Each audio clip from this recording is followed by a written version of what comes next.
Hey guys, I'm Drago, and welcome to part 2 of my Nightmare Animatronics redesigns. In the last part, we had a look at Freddy and Bonnie, and I also talked about my sort of ideas with these designs and what style I'm going for, what themes I'm going for. So if you want to hear about that, do go and watch the first part. But today, in this part, we are going to redesign Chica and Foxy. Before we get going, I do want to warn you, Chica's design will include bugs and things that might creep some people out, so just be aware of that, and yeah, let's go. Before we get going, you may notice something new about my channel. Yep, there's a brand new shiny join button. After a long battle with YouTube where my channel was bugged and it just wouldn't let me enable it even though I was eligible, finally my channel memberships work. So if you'd like to support me further, then consider joining the channel. You can get fun perks such as custom emojis, members only live streams, sneak peeks at works in progress, an exclusive Discord supporter role, and even a chance to collaborate with me in artwork. And you will get shouted out at the end of each video. So if you're interested, please do consider pressing that join button, and anyone who does, I am eternally grateful to you. Thank you so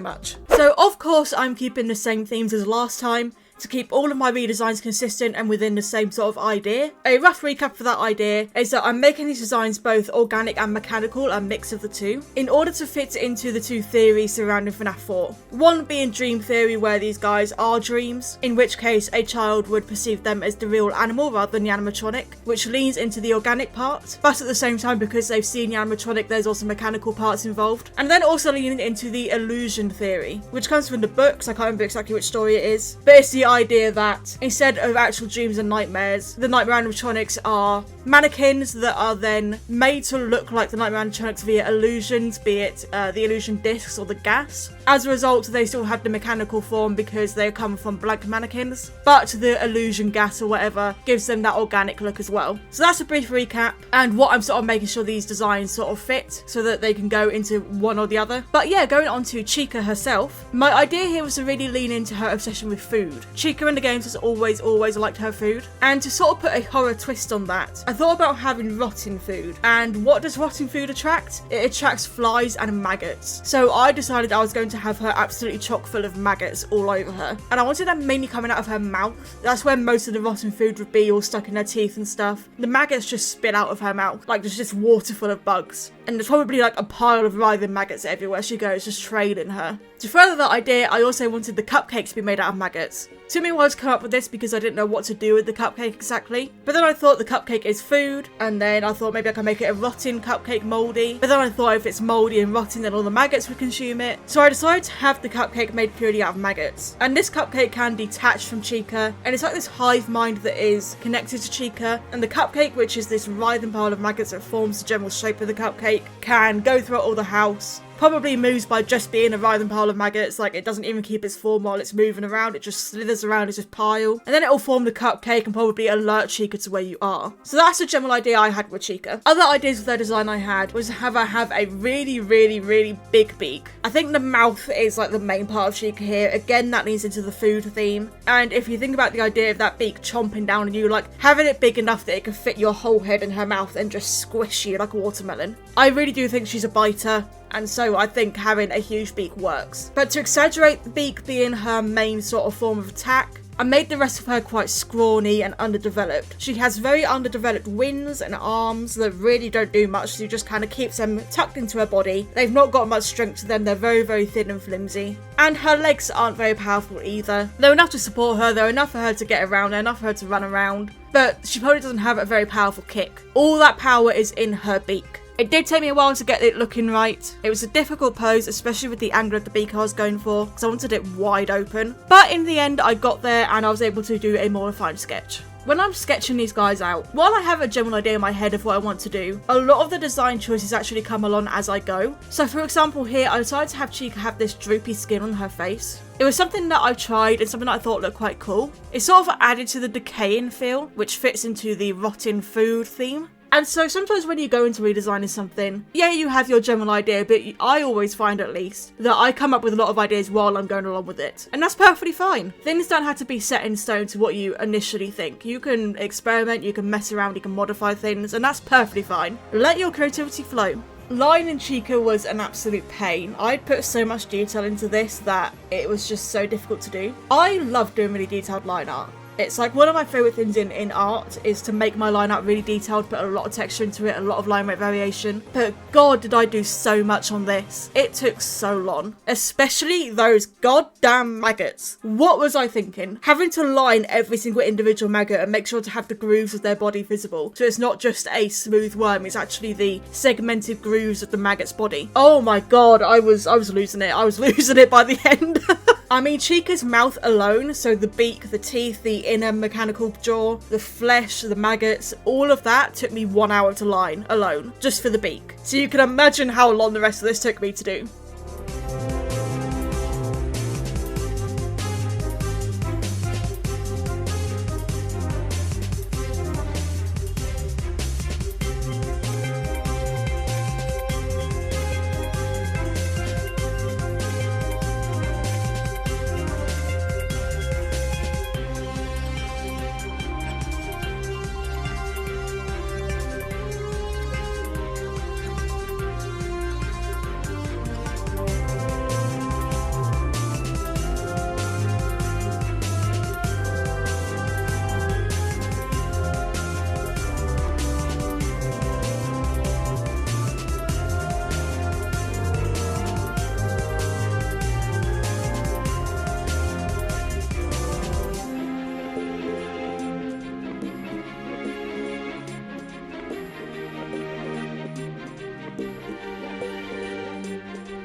Now recently, I've actually learned how to draw feathers fairly well. This is because if you know Willow, who is my channel mascot, she's the dragon that I use as my avatar for my talk sprites. She obviously has feathers on her, and I've been looking at redesigning her a little bit, and I wanted to make her a bit more realistic. So obviously I learned how to draw more realistic feathers. I wanted to have these feathers not only on her head, but also on her arms to indicate wings. The rest of the line art is pretty much the same sort of thing as what I did for the last two. Integrated both mechanical and organic together, making sure the flesh sort of ties into all the mechanical parts and stuff like that.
Out of these 3 that I've done so far at this point, Chica was the easiest to colour. It's really quite easy to get a sort of horror colour for yellow, because yellow really easily sort of muddies itself. It can go quite pale, it can go sort of muddy and brown, and while that's not good in everything, I think in this design it worked fairly well because it really showed that decay and the dirtiness and all of that sort of thing. So while I made sure it wasn't overly muddy to the point where all the colours just blended together and it was all just like a brown, I was happy with it looking a bit grungier.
Just like before, I textured in exactly the same way. Well, I made it more like realistic fur and feathers and stuff like that. Not that a chicken is furry, but like, I guess it's the feathers, but it's the same sort of texturing that I'm doing here. So that is using a mixture of my watercolour brush and my normal paintbrush. I put both of these on a blotts texture, or I thought I'd put them on a blotts texture, apparently I'd forgotten to because it still says simple circle. It's meant to be on a blotts texture. And I just made a darker tone and a lighter tone, also hue shifted a little bit, and just used that to sort of paint in the texture of the feathers in this case. I'm always really loose when I'm doing this sort of texturing because it's organic, and if you're too sort of uptight about it, if you're too sort of heavy-handed, then it can look a bit more man-made, it can look a bit more artificial, which obviously doesn't fit the organic look I'm going for. If you ever want a tutorial on how I do these sort of things, by the way, do let me know in the comments down below.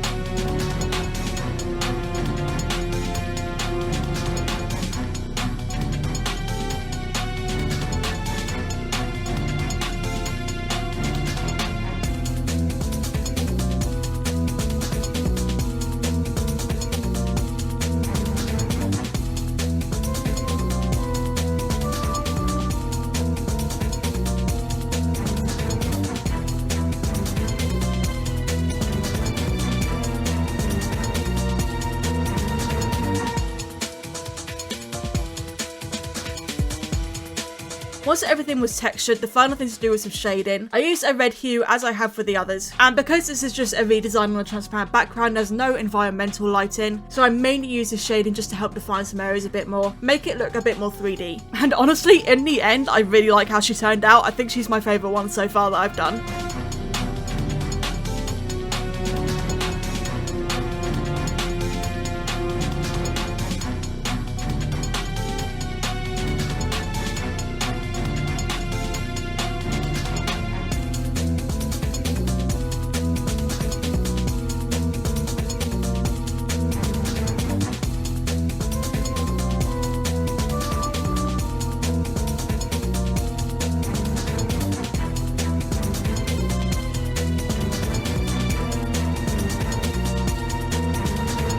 Moving on to Nightmare Foxy. The immediate idea I had with this guy is to make him a lot more feral. Now, I live in an area where we get a lot of foxes, And a lot of these foxes unfortunately suffer from mange. If you don't know what mange is, it's something that animals can get, and I believe it is some kind of mite or something, but it like eats away at their skin and their fur goes all like dirty. They lose their fur, their skin gets all horrible and scabby and raw and red. It's really horrible for them. A lot of the foxes around here suffer from it, unfortunately, but because of that I've seen it a lot and I sort of know what it looks like, and I really wanted to implement that here. So first of all, I got the pose down, which was this more four-legged feral pose and him roaring at you, just looking a lot more wild. And then I went on to figure out more of the design. Now I decided I wanted to keep that mechanical part that the original Nightmare Foxy has, and I had part of the skull visible underneath it, and then at the bottom jaw was more organic, it had more flesh to it, just to give that sort of contrast. Bit more creepy. I gave him the mechanical tongue because I think Nightmare Foxy should have kept that mechanical tongue that was in the teaser. I think that was really cool.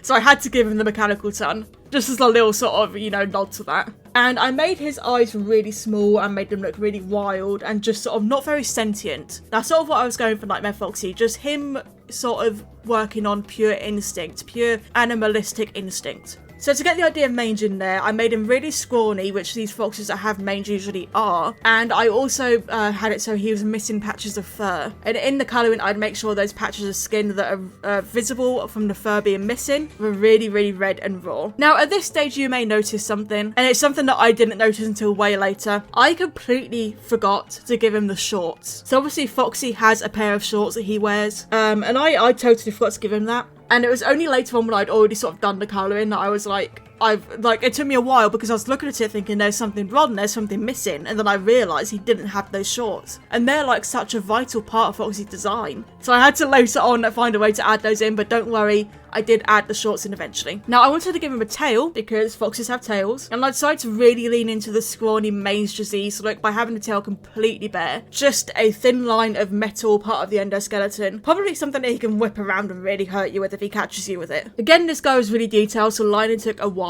But I'm always happy to spend time on line art because I feel like detailed line art can really add to a piece. Obviously it depends on your style. Maybe you're someone that doesn't do line art and that's fine. You don't have to do line art. But if you are someone who does like to do line art and that's part of your style, then I feel like doing detailed line art is a really good thing to do and get all that line weight variation in and just try to define areas nicely. Don't be afraid to add texture using your line art. Now, as you can see, to add to the scrawny look, I had his spine really, really visible. He's arching his back, his spine is tense, and each sort of vertebrae is visible. And then later on towards the back, I made it so there's no flesh or fur there, so you can actually see the endoskeleton of the spine as well. Because I wanted to add a little bit more to the robotic vibe because I feel like it wasn't fully visible with this Foxy design. So I wanted to make sure that the mechanical theme alongside the organic theme is there still.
Now, there was actually a 2-month gap between me finishing the line art and moving on to the colouring. It's because I got distracted going through the backlog of videos that I had recorded already. I focused more on those and therefore I put this to the side for the moment. But getting to colouring, it was the same sort of thing, taking the original colours and desaturating them a little bit more just to give them a more horror vibe and make sure they weren't too, you know, bright. Because obviously we don't want a neon fox. And here as well I added in the shorts. I was thinking originally to have them as like a sort of pattern in a fur instead of actual shorts, to sort of give the illusion of him having shorts. But I wasn't entirely sure, I wasn't really liking it. So at this point I hadn't thought of what I was going to do with it yet. I moved on to the texturing and I had a think.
So I finished texturing all the fur, which I did in exactly the same way as Chica, using my watercolour brush and my normal brush with the blotch texture and all that sort of thing. And I was looking at the shorts and I thought at this point I'm going to have to edit the line art. So I turned off all my colour layers, I made a duplicate of my original line art layer just in case I needed to revert back to it, and then I made a new layer and sort of traced over what I'd already done to look at how these shorts could work. So what I decided is I had them wrap around his hips normally, I'd have them really tattered at the end of the legs, and I'd also have it torn where the tail would be coming out. And then I didn't want to waste what I'd already done for these sort of inner details on the leg, so I decided to also have tears in the shorts, so that you can still see some of these inner details and it's not wasted. And it looks so much better like this. It finally actually looked like Foxy. And I was able to happily move on to the rest of the texturing.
One thing I really exaggerated with Foxy was his rustiness. Foxy has always been the one that's sort of been out of order in the games, so I really wanted to exaggerate that by adding a lot of rust to his metal parts. I did this by going on my airbrush and then very just lightly stamping on the rusty texture, making sure it's very light with my pen so it wouldn't be too saturated, but at the same time I can build up areas where I wanted the rust to be more visible. And so the final thing to do was some shading. Once again, this was just adding some definition to areas, shadows, highlights, making sure edges sort of more separated, making sure it's clear when something is in front of something else, all that sort of thing. And especially on this design, since there's a lot of overlaps, it was important to really define each area. As I was doing it though, it was a little bit too red. I felt like it was saturating his red a little bit too much. So I did fiddle around with the shades a bit and I went closer to white and closer to black, which I don't normally do for shading, but in this case it did look better. And the final thing I wanted to do was to add some details to the mouth. Along with the mange, I thought of having some sort of rabies ideas there. So I added a lot of froth into his mouth, which I did by just using my brush and watercolour brush and very lightly painting it in with these circular motions to show the froth. And then I also added strings of saliva being flicked out as he roars at you.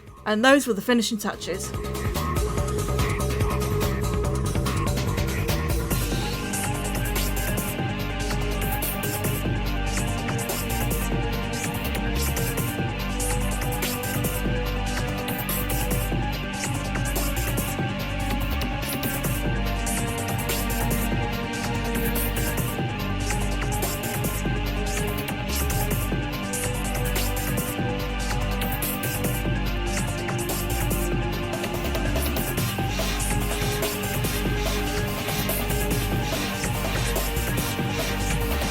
Alright, so there is the next two of my Nightmare animatronic redesigns, Chica and Foxy. Personally, I really liked how Chica turned out. She's my favourite so far. Do let me know out of these two which one you like the best. And out of the 4 that we've done so far, which is your favourite? Of course, there will be a part 3, so let me know in the comments down below which of the remaining Nightmare animatronics you'd like to see me do first in part 3. Of course, I will eventually get around to doing them all. So that's it for today's video. Thank you so much for watching. I really appreciate you. If you enjoyed, maybe leave a like and subscribe. I'd really appreciate that. Thank you so much to Hams and Javid for being my first ever channel member. If you're interested in getting some fun perks like custom emojis and such, then click the join button down below, and I hope to see all of you wonderful people in the next video. Bye!